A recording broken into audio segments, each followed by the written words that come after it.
Hey, comedy fans, welcome to another episode of the Comedy The Carlsoncast. I'm your host. My name is Vinny, and joining me today via the magic of the internet, it is Billy Gardell.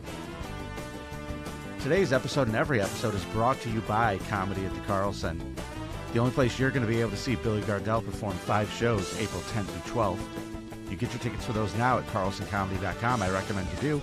They're moving fast. While you're doing that, let's kick it over to the studio and chat with Billy. Hello, Carlson casters. My guest today, he is the pride of Pittsburgh. He's a beloved comedian and actor. He's made audiences and laugh on TV shows like Mike and Molly and Bob Hearts Abishola. He's currently performing stand-up all over the country, and he's going to be making a stop right here in Rochester, April 10th to the 12th. Billy Gardell, thanks for joining me, man. Hey, man, how are you? Thanks for having me. I'm great. How's the tour going so far? You know, it's been good to be out and up on stage again. I'm finding that traveling is a young man's game, though. I'll tell you, I got to come in a day early these days just to get my bearings. But I'm really enjoying being back up on stage. Now, it makes it all worthwhile when you get those laughs, right? Yeah, there's no drug like it, man. Nothing. I gotta ask you, how many people do you come across when you go through you're all over the place right now. How many people are surprised that you do stand up? You know, it's weird, man. I started in stand-up in 1987. Right. And then I did it for about 9 years on the road, driving gig to gig all over the Midwest, the Southeast, and the Northeast, and then finally made my move to Los Angeles. And then another 11 years later, you know, I was an overnight success at 22, 23 years in the business. And I did a special in 2010, but I've always been a stand-up. During Mike and Molly, I got up into casinos and theaters, but nothing like today's culture. You know, like it's at a level now that I've never seen before. It's amazing to me. And I actually had stopped doing stand-up the third year of Bob Hearts Abishola because I obviously wanted to make a change, you know, and get healthy. And I just had to put a pause in my life and do one job and then get healthy. And that's what I did. And then when I came back out, I quickly realized that the comedy clubs it had shifted. It had gone, you know, I was on TV for 11 years. Doesn't really mean that much in the club ticket sales department. You have to have a social media presence. So at 55, I figured I'm unrecognizable. I have no social media and I'm just getting started. I got them right where I want them. But Well, I want to show. the Oh, joy of stand up has always been in me. I love it. I'm sorry, I didn't mean to interrupt you. no, I didn't mean to interrupt you. Are you kidding me? I did a little Facebook stalking on you, Billy, and I found something. I just wanted to show this to people. I want to show you Sure. what level of comedy Billy Gardell was running at in the 90s before TV. I just got to show Uh, you guys this image. This is from you posted this. It's a picture okay. of a poster from 1998 in Chicago. Look at this lineup we have here. This is insane. Okay. We could start down there. You got Carl LeBove down there. You got Larry Reeb, who's kind of a deep cut, but hysterical Yeah. guy. Then you got Yep. Hedberg. Then you got Louis Mhm, C.K. Then you got mhm, Stanhope. And then right there mhm. in the middle, there's Billy Gardell. That's the pedigree we're talking about here. It's stand-up, folks. He may have done Y- sitcoms and stuff, but this guy knows what's up when it comes to being on stage. You know, man, I'm kind of like I, you know, I'm a pretty good stand-up, and I've always been able to hold my own with my peers, and I respect my peers, and I feel like I have the respect of my peers. But I was always the guy that was like, it's just kind of a Big Lebowski thing with me. I was always like, you know, the underrated dude, you know, and that's okay. I never quite whatever that molecule is. I never quite got to that next thing in it, and I don't know if it was lack of focus, fate, whatever. But it was always very good to me, and like I said, I ended up in sitcoms, and I did kind of everything in a reverse. Like I did a special, then got a sitcom. I did, you know, I would go on Right. late night talk shows and do panel and not stand up. So I'm just trying to marry that back again, but coming back into the stand-up world is purely for the love of the game. I thought I was done with it. I literally thought I was done. And then I had five or six friends really poked me in the ribs trying to get me back up there.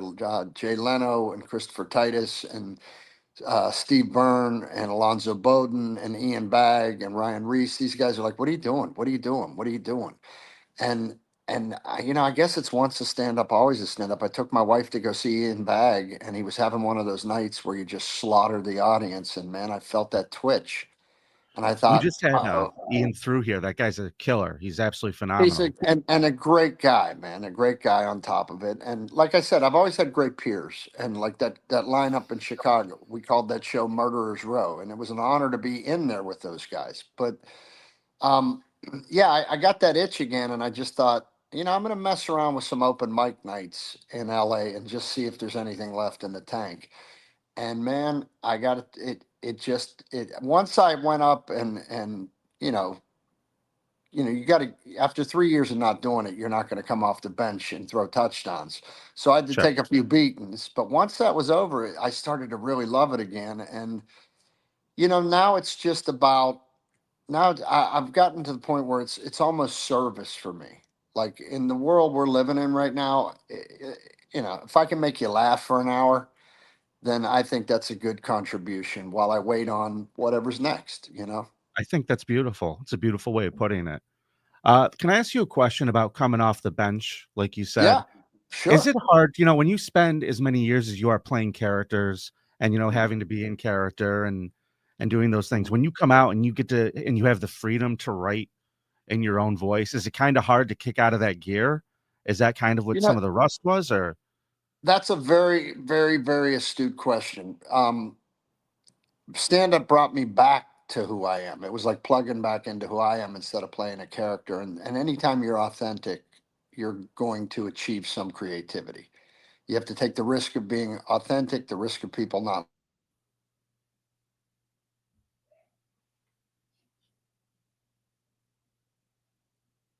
hey, Billy, you still there, my friend? There we go. There we go. I don't know what happened right there. Hold on. You're all right. You're all right. You're dealing with an old guy. Hang on. All right, there we are. But That's okay. yeah, I had changing to do. Um, and then my body shape was different. So I didn't have the same presence on stage. I Mhm. hadn't been up in 3 years. So there was a lot of things. It was almost like starting a band over, but knowing how to play guitar. But I had to find out what fit this body and where I was in my life now. And so that to me was attractive. That was inspiring to go do that. But it definitely was a transition, man. It was a transition from what was I saying? What do I want to say? And then how do I walk around? Because I kind of went from the get out of my way guy to the, oh, I'm sorry, did I bump you?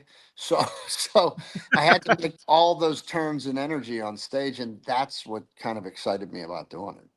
Now, I want to tell you that I very much relate to what you're saying. This is not even trying to blow my own horn. I dropped 65 pounds this past year, How much? and 65, Yeah, 65. dude, that is Thanks, man. huge. So, Huge. well, I appreciate it, but I just wanted you to know that, like, I really am relating to what you're saying about the style of jokes that you could do when you are heavier than when you are thinner. It's different. I don't think people It is realize different. how easy it is to rely on, making fat jokes or jokes about how you relate to the world through the fat guy lens. So, Well, for me, it was more about I only acknowledged that I was heavy, like right at the beginning of my act, and then I moved forward from that. I didn't do a lot of self sure. deprecating humor, but I acknowledged it. But for me, what I'm speaking specifically of is your presence. Mhm. When you're smaller presence physically, it feels like you're a smaller presence on stage. At least that was the illusion that I had when I started. And then as I started to get back into the fundamentals of stand up and really making contact with that audience, I got that confidence back. And then I was able to move around in this body. And also I find when, you go through major changes in your life, that's great stuff to write about because that's connective tissue for all of us. Trying to change something, trying to get on the other side of something, trying to better yourself. I think that's connective tissue for all of us. It's inspiring too. It's like a different kind of approach to the game, I would say. right? Well, You I'm know? not. I've always kind of, my buddy always says if everybody's riding over the mountain, you ride around. I've always kind of been that guy. I'm not a click guy, and Sure. um, and I try to do what is compassionate. I've become a softy in my old age, and I think that was always in there. I'm just comfortable with it now, and like what I write about on stage now is, obviously getting healthy. I acknowledge that at the beginning. And then it's about having a marriage of 25 years and we finally made it to the sweet spot. I always say if we were a football team, we'd be 17-8, which is a pretty good record. And Absolutely. that's playoffs anyway. And then, the other thing I read about is my son is 21 years old, and I don't think there's enough adults letting these kids know we're rooting for them. And I think they need that. I think we have an accountability in this that's overlooked. And I think it's kind of easy to just punch down and go, these kids, and that doesn't sound right, doesn't feel right to me. What feels right to me is to be that influence in a good way. So to let them know that there's someone out here rooting for you. And then I like to talk about being from Gen X because no one was watching us, no one was rooting for us, no one knew what we were doing. You know what I Right. mean? And so I like to share that. Look, you're not alone, and get off that phone a day a week and go live your life with your eyes, your ears, and your heart. Wow. Comedy with a message, folks. Comedy with a message. I don't know about all So that. let me ask you this question. I've always wondered this. When you're acting, you did Mike and Molly in front of a live studio audience. Yes. What is that like in comparison to doing stand up? I know it's a lot more organized. Does the audience even like affect you when you're doing that? Um, no, I think comedians. That was a natural place for us to go to the live audience sitcom because we're so connected to the audience. Like we hear and feel them, and it's almost like we hear and feel their pulse, and that's just a natural thing you develop from stand up.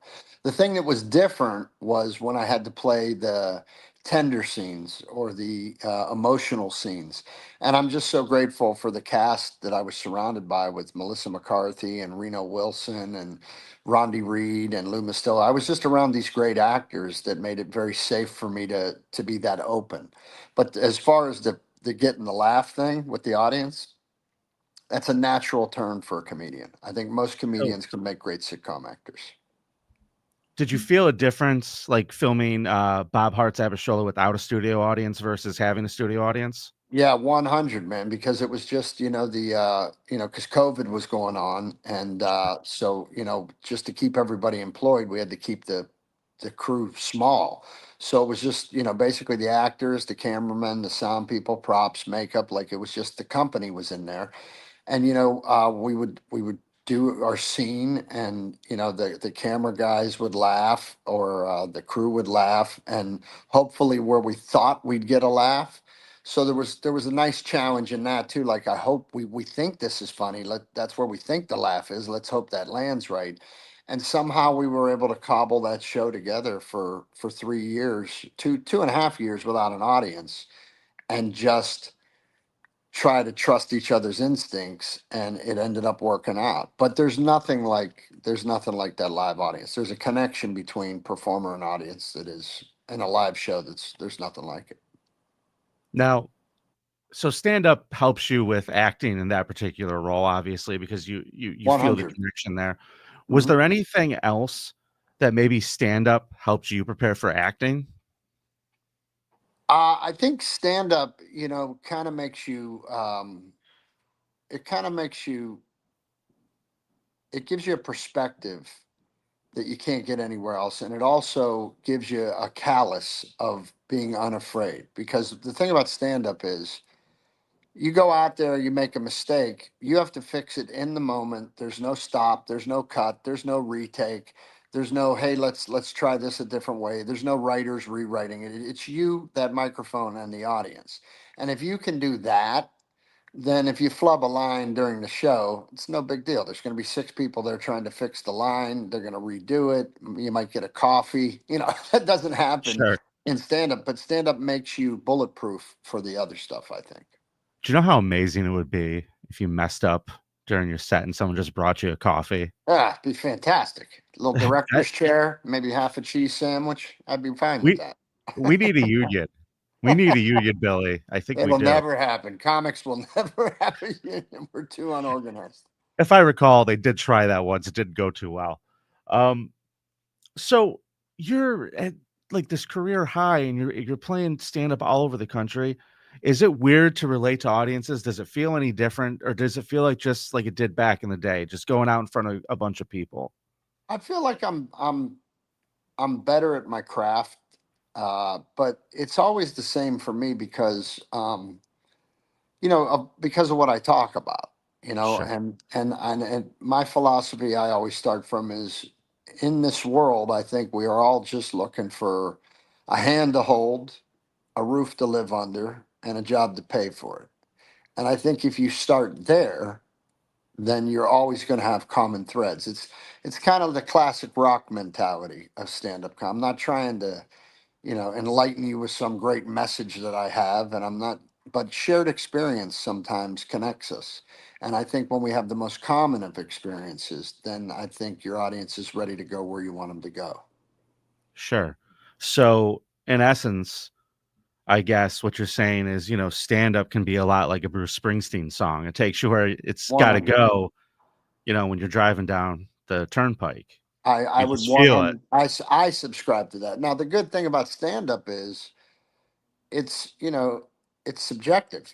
That's why I never understood comedy competitions. It's like jazz. Everybody's playing a different horn. That's the great thing about stand up. Everybody has a unique voice, so you just have to find your voice and then try to go find your relatable factor for your crowd.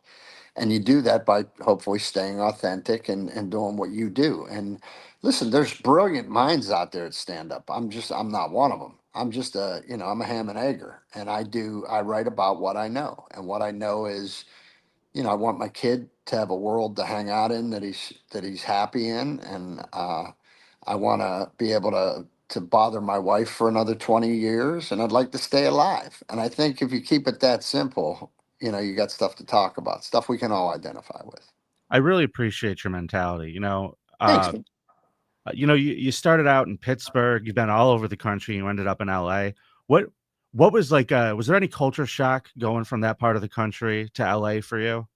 Oh my God, yeah. When we first got out here, me and my buddy Joey O'Connell, we packed a car and whatever the car would hold, and we drove across country with 1 month's rent about 27 years ago, 28 years ago, and we somehow survived. And when we got to LA, for me, the culture was it was a little different because I love the Midwest sarcasm. I Right. like comedy that has a little sting in it, but it's funny because there's some love underneath it. I found out here it was a little more esoteric, and then I find New Yeah. York's a little bit darker, and that's okay. Again, and different sounds in the landscape. But the Midwest humor, the sarcasm of that, uh, it really, it right sizes you without hurting you. And I think there's a need for that right now. The other culture shock for me out here was the food. Everything's healthy, most of it. Right. And so, I'm from Pittsburgh, where Milwaukee, Rochester, Green Bay, like, people back in that part of the country think, salad is what you put on a cheeseburger. We don't know. So, so it actually had a great impact on me that way. And I fought California when I first got out here. I just walked around complaining about it. And then my wife said to me, maybe nothing's happening because you're not growing where you're planted. And she said, why don't you, for the next year, just whether you believe it or not, say how much you like being here? Because I was always comparing it to the Midwest or Pittsburgh and this, where they don't have that, and we don't have this. Right. There's something to that phrase that you bring about what you think about. And so I started actively just trying to be positive and find things about the city that I loved. And once I dug into like old Hollywood stuff, old film stuff, and different historic land sites and started to get to know my city, I kind of made friends with it. And then success came right after that, which was weird. And I'd been out here for 10 years before my wife said that to me, which was pretty wise. Your wife is a wise woman. She is. You'd think I'd listen to her more. You never know. You never know. But Billy Gardell, he's going to be here at Comedy at the Carlson April 10th through April 12th. Tickets are on sale now at carlsoncomedy.com. I should be amiss not to also remind you for all the links to follow Billy on social media. Check out his specials. Check out everything he's up to. You can visit billygardell.com for those. Is there anything that you're working on right now? You got anything going, or are you just concentrating on stand-up? I'm working on stand-up. I'm about 50% new, 50% greatest hits. I've been out for almost 8 months now, and I'm getting to the end of this. I want to get this new hour written, and then I want to do a special. And then I also just did an independent film called The Vortex, which had a limited run in some cities and some art house theaters. And it was a dramatic turn, which is also what I'm interested in, trying to make that dramatic turn. I think comics can make the drama turn because I just think we have that Absolutely. sensibility. And so that ran in LA, Pittsburgh, uh, Indianapolis, Orlando, and it's running this week in Chicago. And then hopefully that's going to go to a streaming service in a month or two, and we'll get some more eyes on it. And yeah, I'm just looking for things to feed my creativity. And like I said, stand up it's a never ending fountain for that. You know, when you think Sure. you got nothing else, it's always there for you to kind of recharge you and push you in the next direction. It's amazing if you just look over the history of stand-up, how many things it's inspired. 100. Creative people, find ways, and they may be able to translate it into a different form than stand up, is what I guess I'm trying to say there. Absolutely. Absolutely. Now, Billy, before you get out of here, I know you got a busy day today. I want to ask you one question. If Sure. you could go back to yourself before you started stand up, knowing everything that you know now about the business, you've been down all these roads, and you could tell your young self something to avoid or just a piece of advice to improve his ability to perform at that young age, what would you tell them? If I was talking to my younger self getting started, I would say don't drink so much and read and inspire yourself and be unafraid to try whatever you need to try to find your voice. Because it took me a long time. It took me, like they used to say, 10 years you find your voice. It took me like 12. I wish I would have read more, and I wish I would have taken care of myself a little better, because I do think that I'm learning at 55. There's a connection between how you feel physically and how you feel mentally. And that eluded me for many years. And so that's what I would say, because I think if you're feeling good physically, there's a self-esteem in that makes you feel more confident mentally. Well, that's wonderful advice, folks. Take that to heart. Take that to heart. He's Or not don't. wrong. It's okay. Or just buy tickets to come see a comedy show. You could do that too. How about You can that? absolutely do that. CarlsonComedy.com for tickets. Billy Gardell, you're the greatest, man. Thank you so much. We look forward to hosting Buddy, you. great talking with you, and thanks for the time today. I'll see you guys in Thank you. Rochester. Can't wait.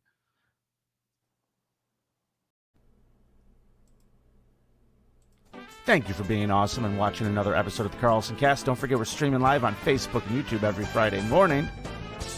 You could also follow us on social media on Twitter and Instagram at CarlsonCast. You can listen anytime on iTunes, Google Play, and we're now available on Spotify. You should also check out an amazing app called Laughable. And on the Laughable app, you can connect to your favorite comedians in a way you never thought you could before.